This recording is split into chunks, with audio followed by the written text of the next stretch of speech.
Hi, my friend, Caleb Johnson here, and I have a huge question to ask you, real estate investors. How would you rate your level of personal discipline on a scale of 1 to 10? If your answer is anything less than a 10, I've got something neat for you. And let me tell you, discipline means pushing yourself beyond your comfort zone and doing things that are difficult and sometimes boring. Achieving massive success requires you to do those difficult things. Building your levels of personal discipline is not easy, but it does pay off. In fact, you can't achieve anything significant without discipline. Now, I just released a program for investors where I walk with you as an accountability coach to aid you stay on track so you can push yourself to do the hard things that greatness is going to require of you. Starting is easy. Go to redseacapitalgroup.com and click accountability coaching at the top right of the screen. So let's get to work, and now to the interview. Welcome back, everyone. My name is Caleb Johnson, host of From Trial to Triumph. Today's guest is an Australian native and the national director of the Family First Party. He has a journalism background and is well known for standing up against same-sex marriage in Australia. Since 2018, he has worked in minor party politics, seeking to have candidates with Christian and family values elected to parliaments. So, Lyle Shelton, welcome to the show. Thanks, Caleb. It's great to be with you. It's such a pleasure to have you. And can you go ahead and give our listeners just a quick background story about yourself? I'll try and be quick, Caleb. Look, I'm, as you said, an Australian. I grew up in a regional city in the state of Queensland, which is sort of a northern state in this nation, many times bigger than Texas, vast spaces, is part of Australia. Grew up there, went to university in our regional city of Toowoomba, studied journalism, and our city was a big agricultural centre, so I found my way into rural journalism, farming journalism, reporting on agriculture, cropping, wool, a little bit of livestock, a lot of the commodity markets and the politics of rural industry. And I'd grown up in a Christian home, of course. My dad was a pastor. Came to faith very young, which I'm very grateful for. Grew up in a wonderful Christian community, church. But always had this political influence, and studying journalism and working in journalism, even though it was a niche area of agricultural journalism, there was a lot of politics involved, and industry politics. I met and interviewed many politicians, including one man who became a deputy prime minister of this nation, a great Christian man who was agriculture minister when I was a young reporter. So all of that sort of fueled the juices, and I ended up wanting to go into politics itself. So I ran for our local council in my hometown of Toowoomba. Was elected, spent 6.5 years on the local council, municipal government, dealing with roads, rates and rubbish, as we call it here in Australia, stormwater drainage, town planning, water supply, sewage, those sort of issues, looking after constituent complaints. But again, very much the political sort of vibe. So that then led me on a journey to want to stand for our state legislature for the state of Queensland. So that's the next level of government. We have 3 tiers: local, state and federal. In our country, I know you're probably fairly similar. I know you have a county system as well. But I ran for state parliament, and which was equivalent of your state houses, and missed out. That was in about 2007. I was a young dad with 4 children, and I'd set off on this course, but that didn't work out. But at about that time, a lobby group in Canberra, a Christian lobby group called the Australian Christian Lobby, run by a former brigadier in the Australian Army, a very well-respected man who had a highly prestigious military career. He was running that organisation. He asked me to come and be his chief of staff, and I guess because I'd had some journalism experience and local government experience, a bit of political experience in party politics, I'd had a good preparation for that. So I went to Canberra, our nation's capital, and we lived there for 10 years, and I worked with the Australian Christian Lobby. I eventually became managing director of that organisation, and we in 2017 went through a same-sex marriage, what we call a plebiscite. It was like a national referendum on whether the country should redefine marriage. And the years leading up to that, I guess, meant that because there were very few voices speaking and we were one of the only ones, I found myself in the centre of a national conversation as one of the few voices saying there's a better way here and that we shouldn't make this change. And that was obviously controversial. The plebiscite campaign was a big deal. I ended up becoming the main spokesman for that, and there was a lot of media attention and the like. So that was a pretty extraordinary time. And then after 10 years at ACL, I then moved into the minor parties, what we call minor political parties. I know in America it's still pretty much red or blue. You do have some independents, but we're starting to see a fracturing of the vote on the centre-right of politics as our what we call the Liberal Party, which is the Conservatives. I know that's counterintuitive for you guys, but they have become more and more woke.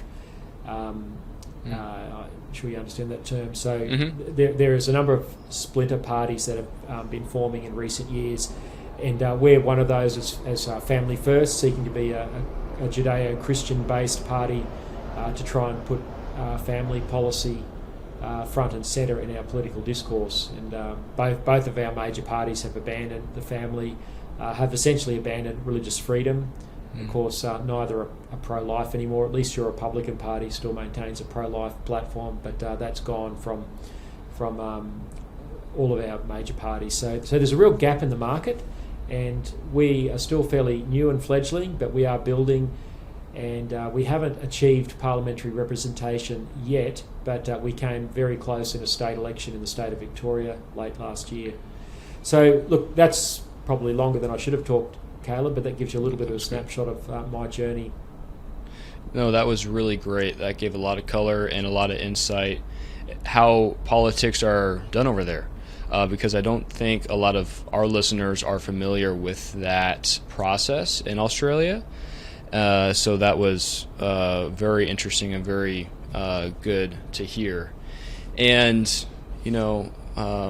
Lyle, in regards to politics over there, it sounds like both parties are stepping away from good values, if I understood that right.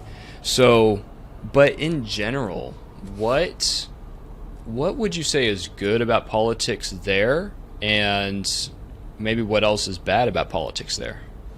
Yeah, that's a good question.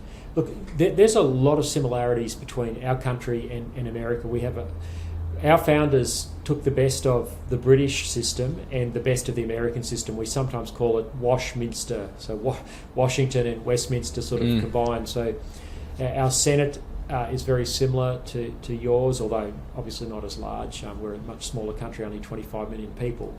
But the systems of government very, very similar. So the good thing about it is there's still the opportunity for grassroots participation.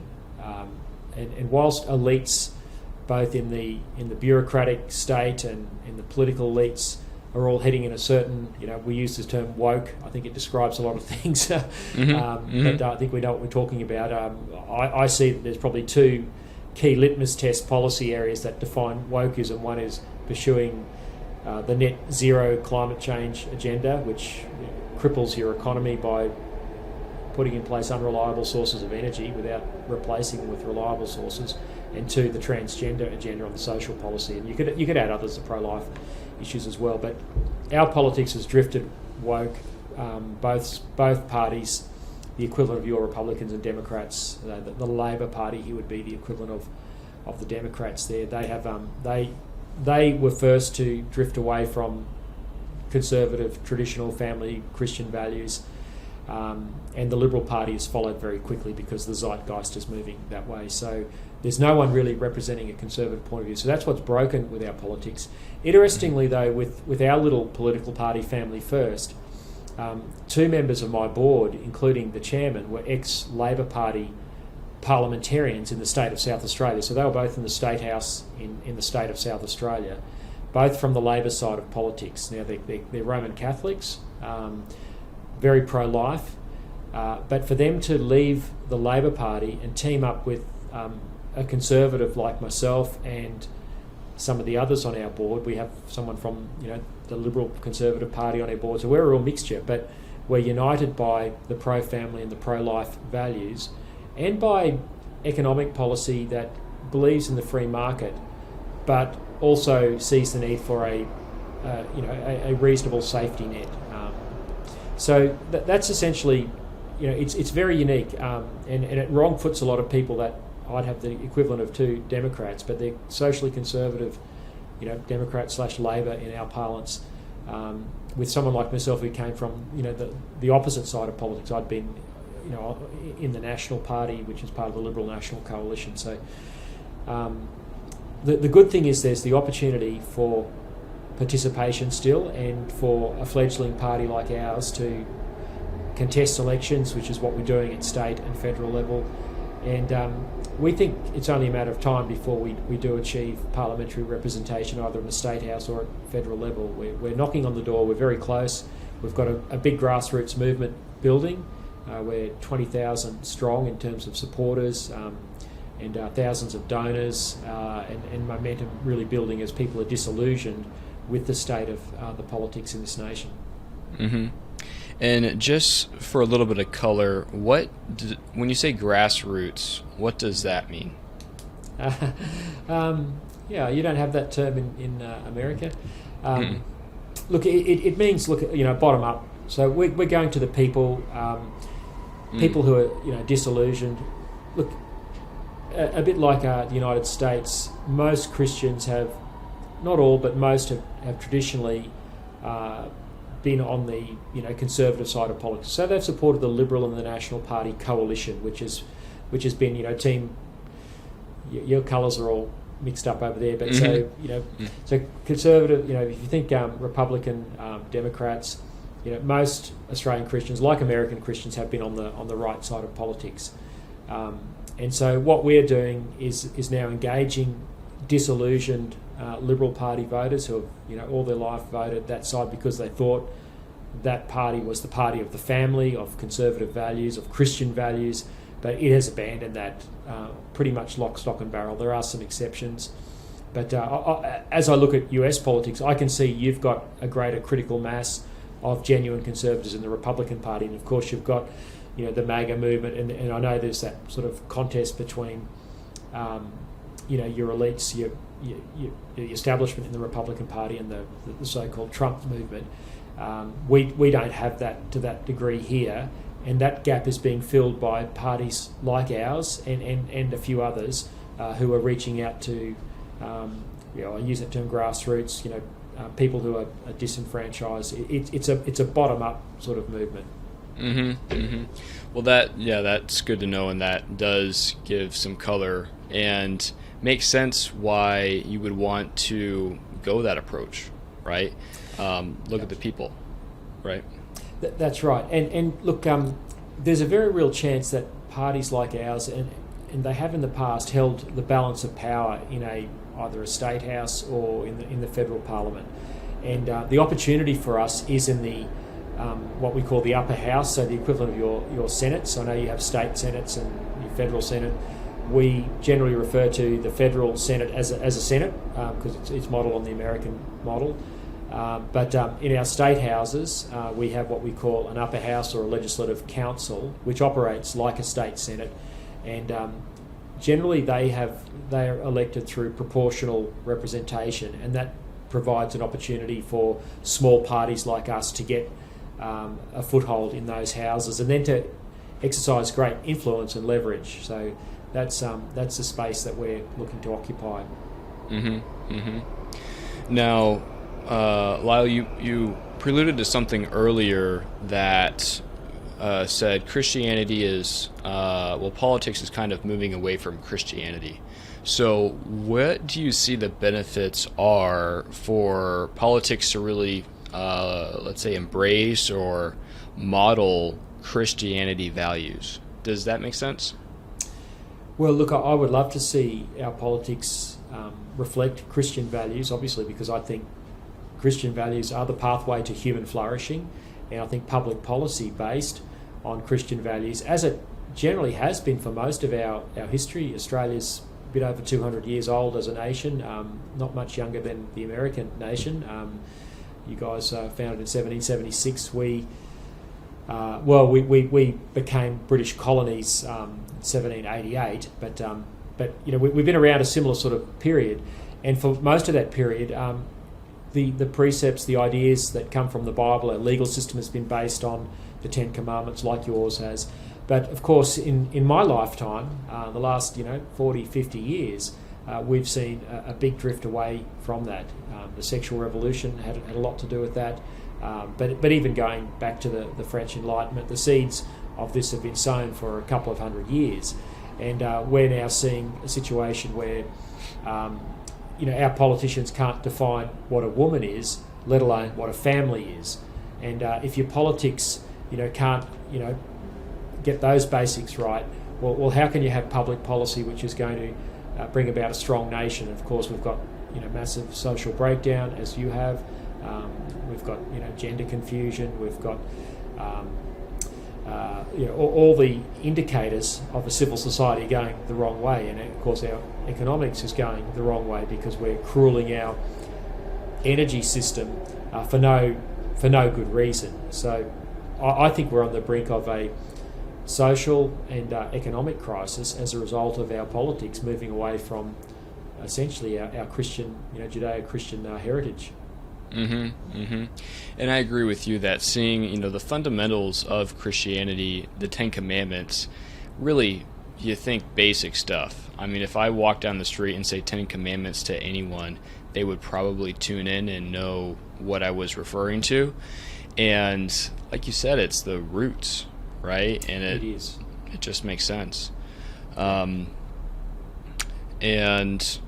whenever, I'm just curious because I could probably count on one hand how many politics I know that are outspoken about their faith, and what really led you to make that decision to be so outspoken about your faith and in the space of politics?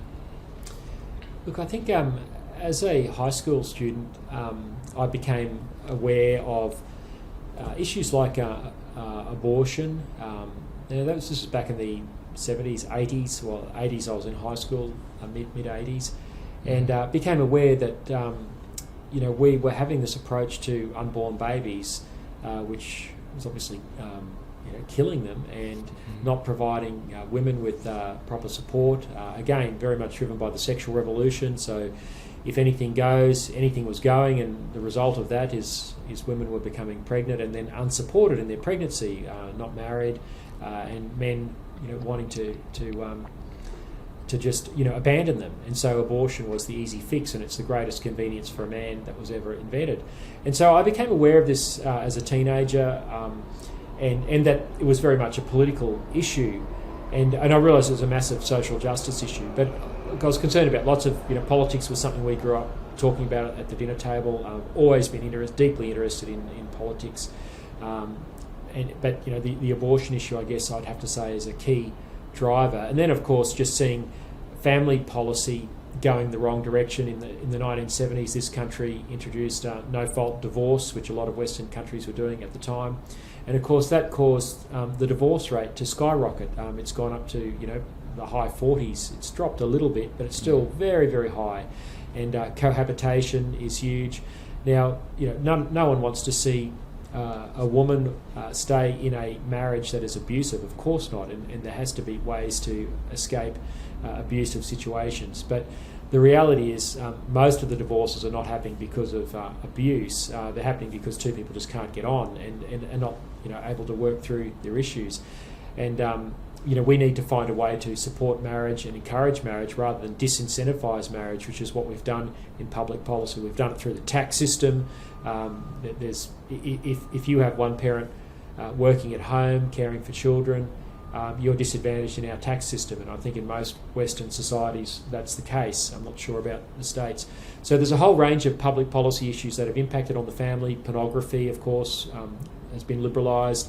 One of the early political controversies I got involved in when I was freshly elected to the Toowoomba City Council was the issue of prostitution reform. Our state government was legalising brothels, making it legal, creating a regulatory framework around them, and then forcing local councils, of which I was a part, to approve brothel applications through the town planning system. And so I stood up and said, no, we're not interested in this. This is something which is harmful to young women, and we should be sending a message to the young girls of our city that working in a state-sanctioned brothel is equivalent to an 18-year-old serving fries at McDonald's, because they're not.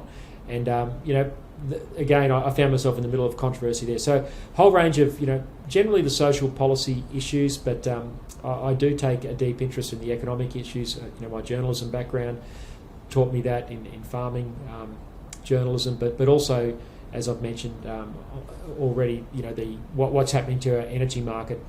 Australia, is one of the most resource wealthy nations on the planet. We have that much coal and natural gas here. It's not funny. I think we even export natural gas to America. Coal is our biggest export, mainly to China, and yet we're being told we can't use our incredible competitive advantage to have. We used to have the cheapest energy in the OECD. Now we've got amongst the most expensive, because we're shutting down our coal mines, we're shutting down our coal-fired power stations.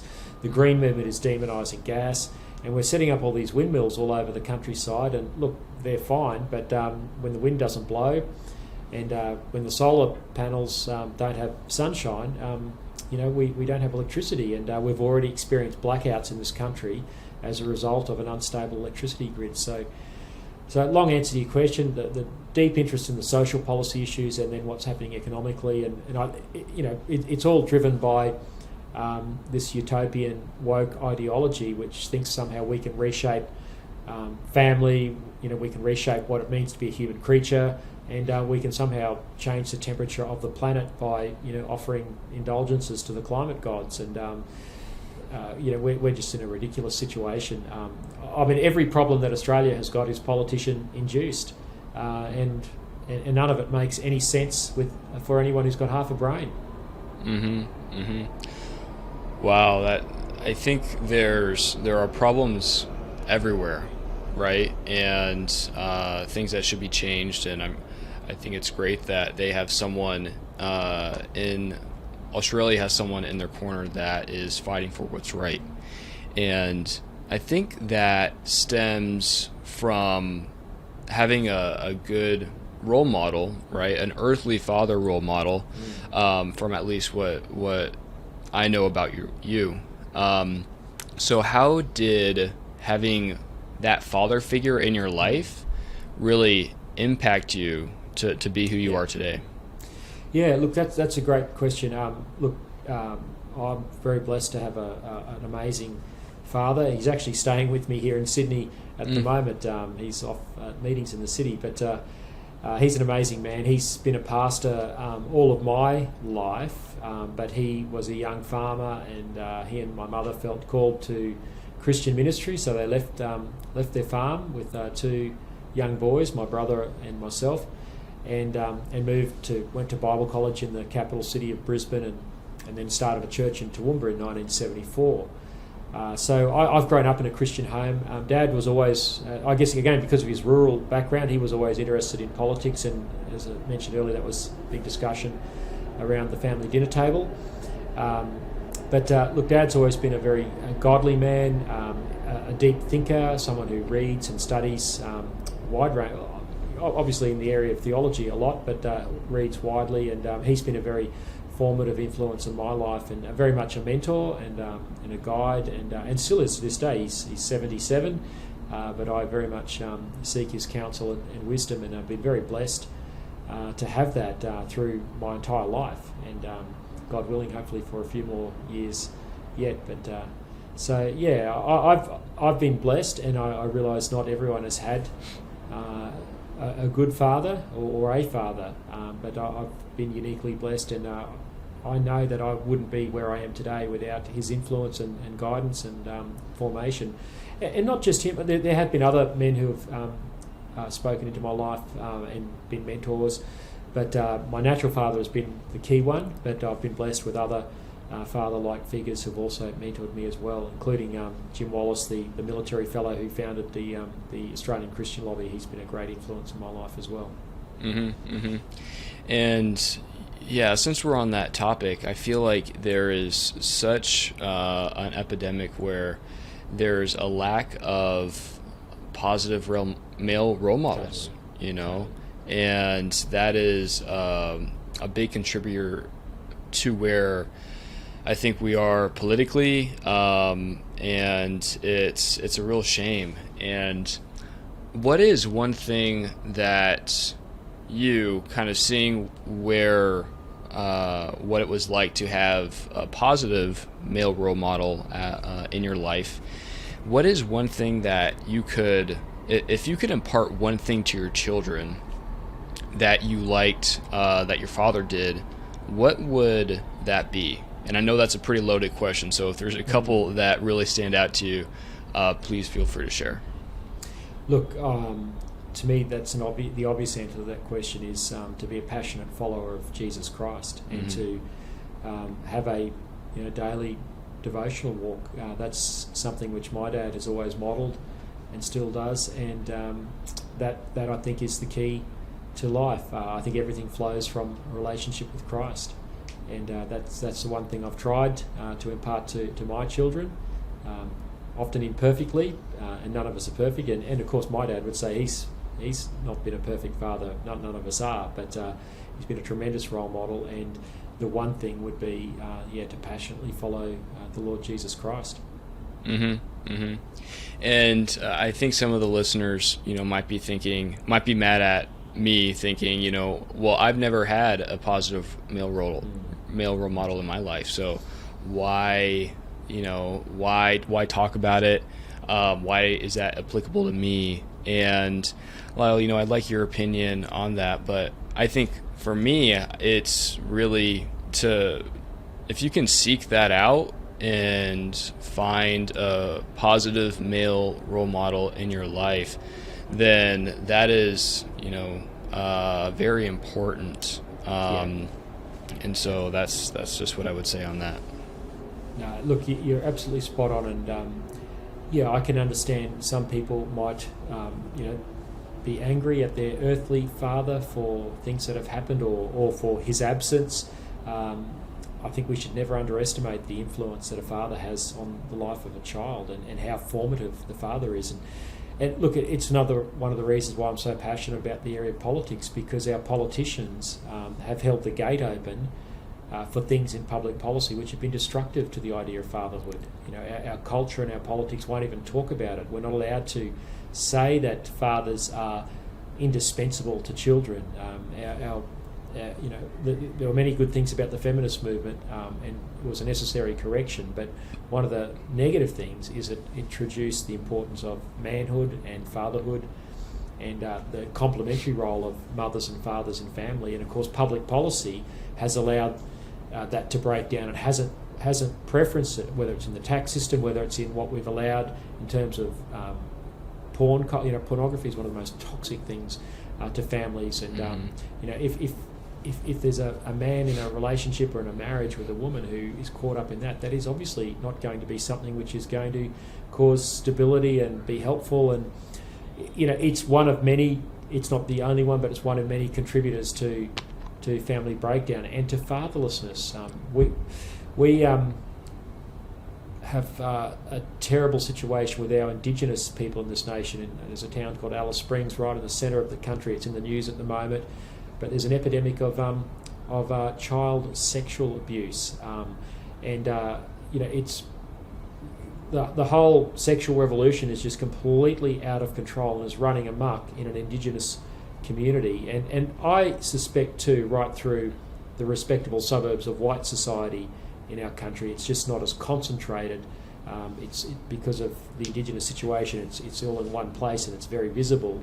But we have a real problem with family breakdown, and a lot of it's because of the toxicity that comes from the sexual revolution, the pornography industry, and these things mitigate against being good fathers. You can't be a good father if this is what's fueling your life. So we've got to address these elephants in the room.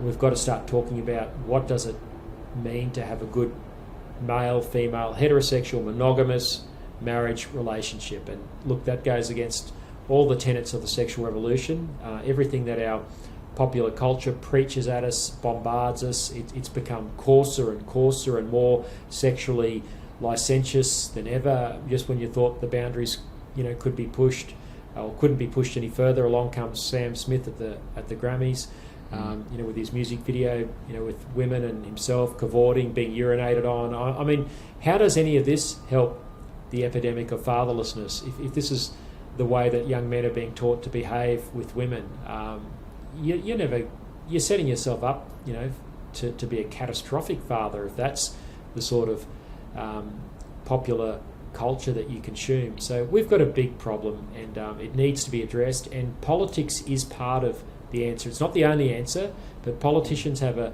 really important role in shaping the public policy environment.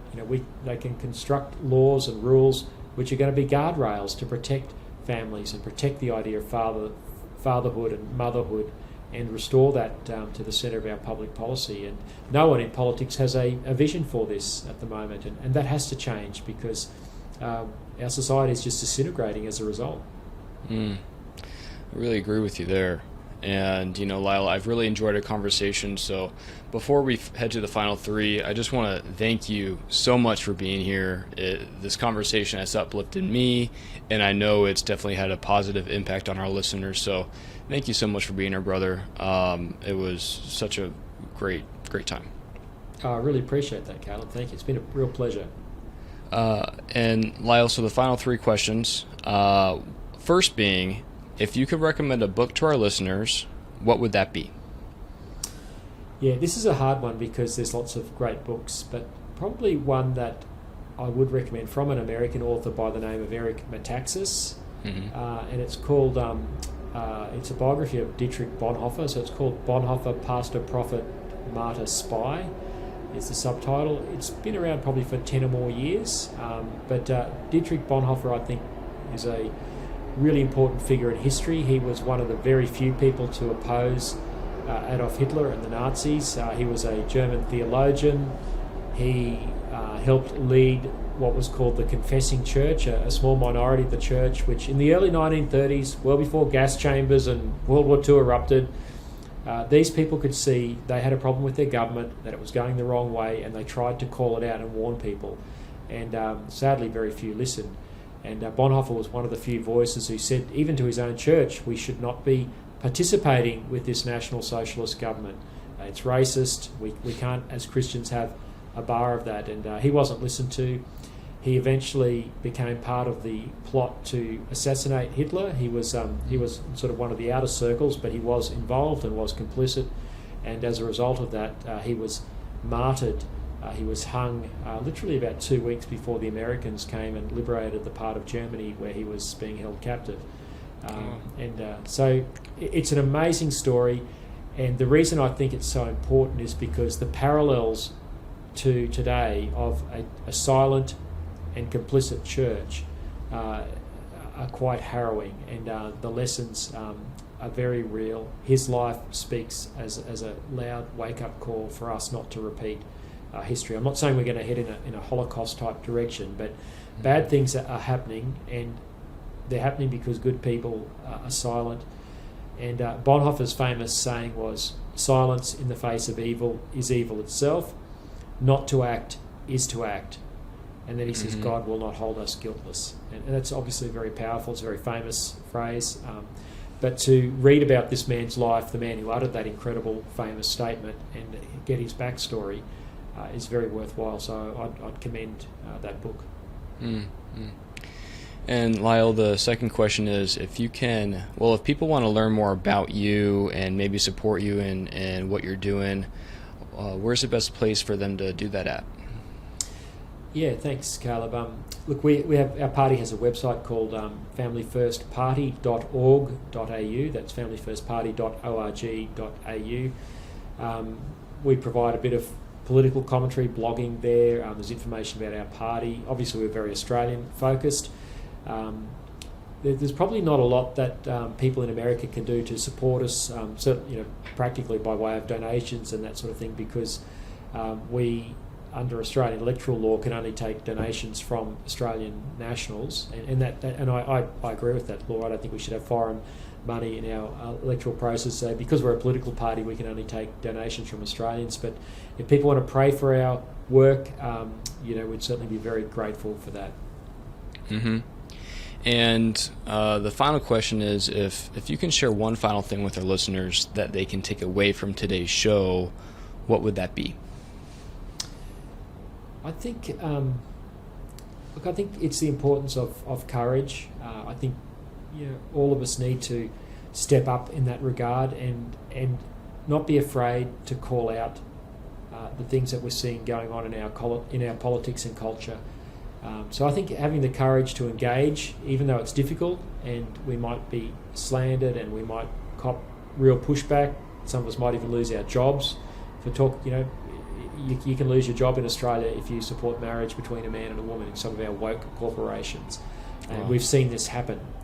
We had a fellow who was the CEO of one of our big football clubs. He was a Christian man, and the media dug up that he was part of a church that supported that didn't support same-sex marriage. He was sacked within 24 hours. Wow. This happened just last year. So these cases are real. So this is a time for courage, for people willing to pay a price, to be like Dietrich Bonhoeffer, and to speak in the face of the evil that is around us. So that would be my one takeaway. But to do it obviously in the with the power of the Lord and prayerfully and humbly, but nonetheless to be bold and courageous. I love that, and what a great way to end the show. So, Lyle, thank you again so much for being here. I really enjoyed it, and to all the listeners that tuned in, thanks for tuning in, and we'll catch you next time. Bye. Great. Thanks, Kevin. It's time to grab your victory. Find us on the web at redseacapitalgroup.com and follow us on Instagram and Facebook at Red Sea Capital Group.